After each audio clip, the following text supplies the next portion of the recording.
"Pretend to hug me," Clara blurted out, her voice trembling as the noise of the airport roared around her. She hadn't planned to say it. The words tumbled out of pure panic.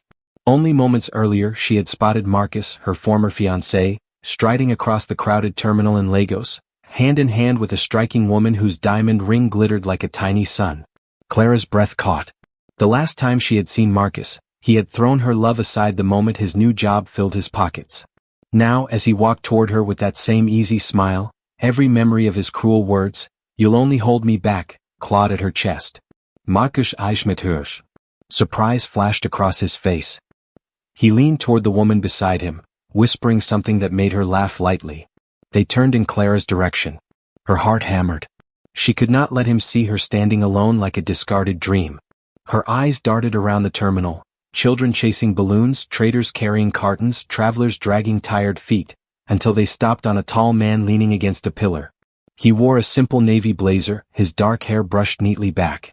A leather bag rested by his feet, and in one hand he held a boarding pass. Unlike the restless crowd, he stood as if time moved slower for him. Before she could question herself, Clara rushed to him.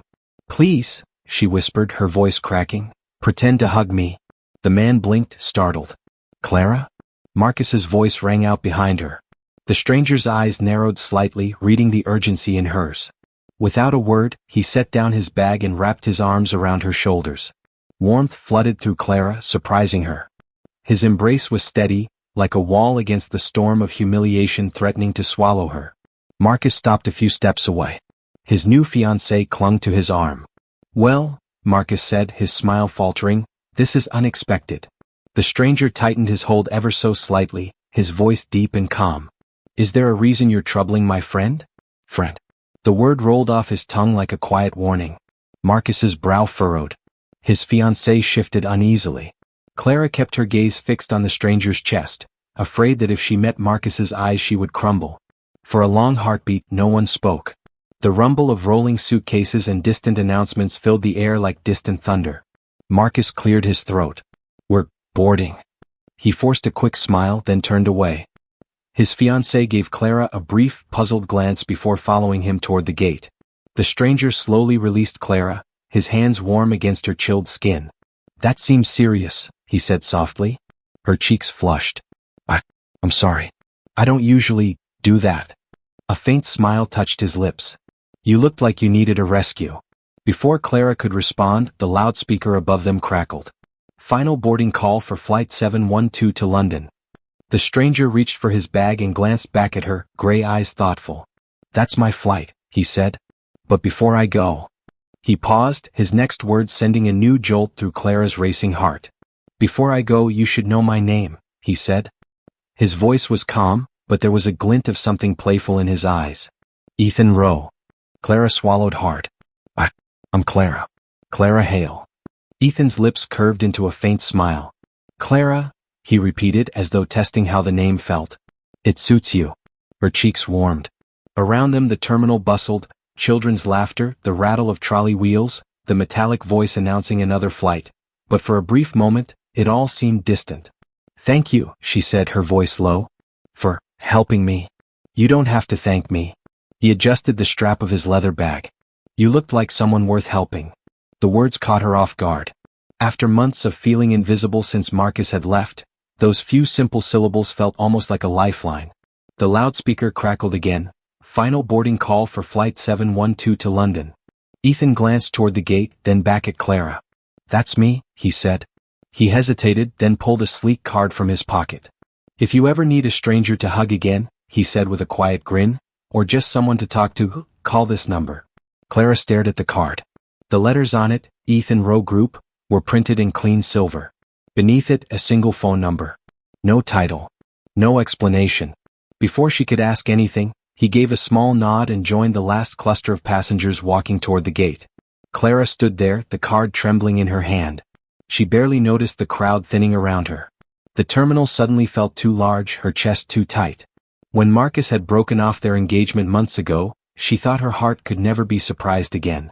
Yet this stranger, this Ethan, had turned her morning upside down with one simple act of kindness. Her phone buzzed. A message from Naomi, her childhood friend. How did the interview go? Clara bit her lip. She had attended a teaching interview earlier that morning, a small school in Yaba not far from where she grew up. It had felt important at the time. Now it seemed like another life. She slipped Ethan's card carefully into her purse and typed back, "I'll call you soon." Outside the terminal, the evening air was warm and heavy. Clara hailed a cab and sank into the back seat, staring at the fading sunset as the driver pulled into the Lagos traffic. Her mind wandered to the first time she met Marcus. Back when he was just a junior banker with big dreams. He had once been gentle, even shy. But the promotion that filled his pockets had also emptied his heart. His goodbye had been sharp and cold, a wound she still carried. The taxi slowed near her small flat in Surulere. Clara paid the fare and stepped out, gripping her bag. She pushed open the gate and froze. A figure stood near her door, Marcus. His sharp suit from the airport still clung to him, and in the dim streetlight his eyes glinted with something unreadable. "Clara," he said, his voice low and urgent, "we need to talk." Clara's hand tightened on the strap of her bag. The narrow street outside her flat was quiet, except for the distant hum of motorcycles and the soft hiss of evening breeze through the mango trees. Marcus stepped closer, the sharp scent of his cologne wrapping around her like an unwelcome memory. "Please," he said quickly, glancing over his shoulder as if worried someone might see him. "Just a few minutes." Clara's heart beat faster. "Why?" she asked, her voice low and guarded. I shouldn't have left like that." His eyes darted to the ground. "I made a mistake." A bitter laugh escaped her before she could stop it. "A mistake? You broke our engagement the day you got promoted. You said I wasn't good enough for the life you wanted." Marcus winced. "I was wrong, Clara. That woman at the airport." He paused, searching for words. "She isn't what I thought. I thought success would feel different. But it doesn't. I miss you." Clara's stomach turned. Only hours ago she had watched him wrap his arm around that woman as if she were the prize he had been chasing all along. She shook her head. "You don't get to miss me, Marcus. Not after the way you threw me aside." He reached for her hand, but she stepped back, the cool night air settling between them. "I'm not asking you to forgive me tonight," Marcus said, his voice suddenly softer. I wanted to say I'm sorry. And if you ever want to talk, I'll be waiting." He turned slowly and walked away, his figure disappearing into the dark. Clara stood frozen. A part of her felt the old ache, the echo of the man she had once loved. But another part of her, the part that had leaned into a stranger's embrace hours earlier, felt something new, a quiet strength she hadn't known she possessed. Inside her flat, the familiar scent of palm oil and detergent wrapped around her like a blanket. She set her bag down and sank into the worn sofa. Her phone buzzed again. This time it wasn't Naomi. A new message glowed on the screen. "Hope you got home safe, Ethan." Clara's chest tightened. She hadn't given him her number. Oh. She remembered the form she'd filled in for the airport taxi service, her contact details printed clearly. He must have seen her name and matched it to her. Her fingers hovered over the screen. She wanted to reply, yet caution whispered in her ear. Who exactly was Ethan Rowe? Naomi's name flashed next with another message. "I'm outside your gate. Let me in." Clara hurried to unlock the door. Naomi swept in, a scarf tied neatly around her hair, her eyes sparkling with curiosity. "Girl," Naomi said, dropping her bag on the floor. "You won't believe the job offer I got today." Before Clara could answer, another buzz from her phone interrupted. A second message from Ethan appeared, just 3 words that made her heart skip. "We should meet." Clara stared at the 3 words glowing on her phone screen. "We should meet." Naomi leaned over her shoulder. "Who's that?" she asked, her brows lifting. Clara quickly turned the phone face down. "No one," she said too fast. Naomi's grin widened. "No one doesn't make you blush like that." Clara bit her lip. Her mind raced back to the airport, the calm strength in Ethan's eyes, the way his hug had felt like a shield. And now he wanted to meet? Naomi settled beside her on the sofa. "Is it that man from earlier? The one who—" "How did you—" Clara started. "I saw him," Naomi said, laughing. "I was at the other end of the terminal waiting for my aunt. I saw you hug a stranger like you'd known him forever." I nearly screamed. Clara covered her face with her hands. "I was desperate. Marcus was there with another woman. I didn't want him to see me standing alone." Naomi's playful smile softened. "You don't owe Marcus anything. He made his choice." She nudged Clara gently. "But this Ethan, what do you know about him?" "Nothing," Clara admitted. "He just helped me." Her phone buzzed again. This time Ethan's message read, "Coffee tomorrow? Ikeja City Mall." No. Naomi clasped her hands dramatically. "Girl, that is not no one. That is someone." Clara's heart thudded. She wanted to say no. She barely knew him. But something about Ethan's quiet confidence lingered in her mind. "Go," Naomi said, her tone suddenly serious. "At least to say thank you properly. If you don't like what you see, you leave. Simple." Clara stared at the message. Finally she typed back, "Okay." The next day the Ikeja City Mall buzzed with weekend shoppers. Clara arrived early, her palms damp. She chose a table by the glass wall, watching the steady stream of families and students. A few minutes later Ethan appeared, taller than she remembered, dressed in a crisp white shirt and dark trousers. He carried no airs of someone rushing. He moved like the world bent slightly to his pace. "Clara," he said with a warm smile. "I'm glad you came." They ordered coffee. The first few moments were quiet but not uncomfortable. Clara found herself studying the way his eyes crinkled when he smiled, the easy way he listened when she spoke. "So," Ethan said at last, "I hope I didn't frighten you with that message." "A little," Clara admitted with a nervous laugh.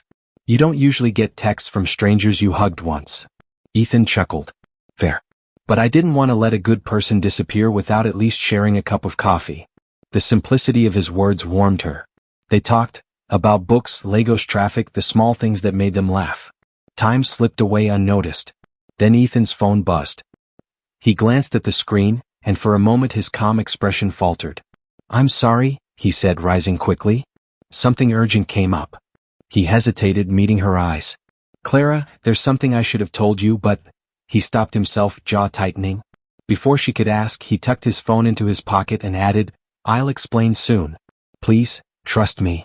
Without another word, he strode out of the cafe, leaving Clara staring after him, her coffee untouched and her heart pounding with unanswered questions. Clara sat frozen long after Ethan disappeared into the Saturday crowd. The buzz of shoppers and clinking coffee cups felt far away. What could be so urgent that he would leave mid-sentence? And what was it he wanted to tell her? Naomi's name flashed on her phone. Clara quickly answered. "How did it go?" Naomi asked, excitement dripping from her voice. Clara hesitated. "He left, suddenly. Said something urgent came up." He looked worried. "Worried?" Naomi repeated. "Did he at least say what it was about?" "No," Clara stared at the half-empty coffee cup. "He just said I should trust him." Naomi let out a small whistle. "That is either very romantic or very suspicious. Maybe both." Clara tried to laugh but failed. A knot of unease settled in her chest. By evening the rain had started. Clara sat by her small apartment window, watching water streak the glass. Her phone finally buzzed. "I'm sorry. Could we meet tomorrow morning? Same place."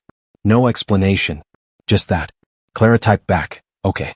Sleep came in restless waves. The next morning the sky over Lagos glowed a pale silver. Clara arrived at the mall early again, her stomach tight. She half expected Ethan to be late or not show at all. But exactly on the hour, he walked in, raincoat dripping, eyes steady on hers. "Clara," he said softly, taking the seat across from her. "I owe you an explanation." She folded her arms, unsure if she wanted to hear it. He took a slow breath. "Yesterday I received a call. My father collapsed. He's stable now, but I had to rush to the hospital." Relief and guilt washed through Clara. "I'm sorry," she said quietly. "Is he okay?" "He will be," Ethan said. Then his gaze held hers. "But that's not all. There's something about me you should know before we continue talking." Clara's heart skipped. Ethan paused, choosing his words carefully. "I wasn't just at the airport for a random trip. I had been inspecting a new site for my company's expansion. Well, I own several businesses across Nigeria and abroad." He looked almost embarrassed. "In plain words, Clara, I'm a billionaire." The word hung between them like a challenge. Clara blinked, unsure if she'd heard him right. "You what?" "I keep my life quiet," Ethan continued. "I don't tell people because it changes how they see me. Yesterday when you asked me to pretend to hug you, you had no idea who I was. You just trusted a stranger. That meant more to me than you know." Clara's mind spun. The quiet man who had held her in the airport wasn't just a kind stranger. He was a billionaire. Before she could speak, a sharp sound cut through the cafe, a crash of breaking glass. People screamed as a man in a black hoodie stumbled inside, clutching a small bag. Ethan sprang to his feet, his body tense. The man's eyes darted wildly. "Everybody down," he shouted, his voice cracking. The room plunged into chaos. Clara's breath caught in her throat as the stranger pulled something from his pocket, something that glinted under the cafe lights. For a heartbeat, everything froze, the clatter of chairs, the hiss of the coffee machine, even Clara's breath. The man in the black hoodie brandished a short, rusty knife, his hand trembling so hard the blade quivered in the light. "Don't move," he barked. "Give me the money." A cashier whimpered and ducked behind the counter. 2 children started crying. The scent of burnt coffee filled the tense air. Ethan stepped forward slowly, palms raised. "Take it easy," he said, his voice steady but calm. "No one needs to get hurt. Whatever you need, we can talk." Clara's heart thudded. She wanted to scream for him to sit down, but fear locked her throat. The man's eyes flicked to Ethan. "Back off." Ethan kept his voice soft, almost soothing. "You don't want to do this. Tell me what's wrong. Maybe I can help." The man hesitated. His knuckles whitened on the knife. They fired me. My daughter's sick. I can't." His voice broke. "I can't pay the hospital." The room was silent except for the children's quiet sobs. Clara saw it then, the desperation behind his wild eyes. Ethan reached into his pocket, slow and deliberate. "I can help your daughter," he said gently. "But you have to put the knife down first." The man's lower lip trembled. For a long moment nothing moved. Then, with a shuddering breath, he lowered the knife and let it clatter to the floor. Relief swept through the cafe like a sudden breeze. Ethan stepped forward and placed a reassuring hand on the man's shoulder. "Let's get her the help she needs," he said. "You don't have to hurt anyone to be heard." Tears streaked the man's face. "Thank you," he whispered. Police sirens wailed in the distance. The cafe owner called for help while Ethan guided the man to a chair. Clara finally exhaled, her legs weak. Later, after statements were given and the police escorted the shaken man for proper care, the cafe slowly returned to normal. Clara sat with Ethan at a quiet corner table, her heart still racing. "You were so calm," she said softly. "You could have been hurt." Ethan gave a faint smile. "Sometimes people just need someone to see them. Money is only useful if it can ease pain, not just buy things." Clara studied him, her earlier doubts fading like mist. He wasn't simply a billionaire. He was a man who listened, who reached out, who cared. Ethan met her gaze. "When you asked me to pretend to hug you at the airport, you reminded me that kindness can start with strangers. I'd like to keep being that stranger who cares, if you'll let me." Clara felt warmth bloom in her chest. She thought of the moment she had begged for a hug, how a single act of trust had changed everything. She smiled, a quiet, certain smile. "I'd like that too." Outside the rain had stopped. The wet streets of Lagos shimmered beneath a golden sunset, as if the city itself was giving its blessing to a new beginning.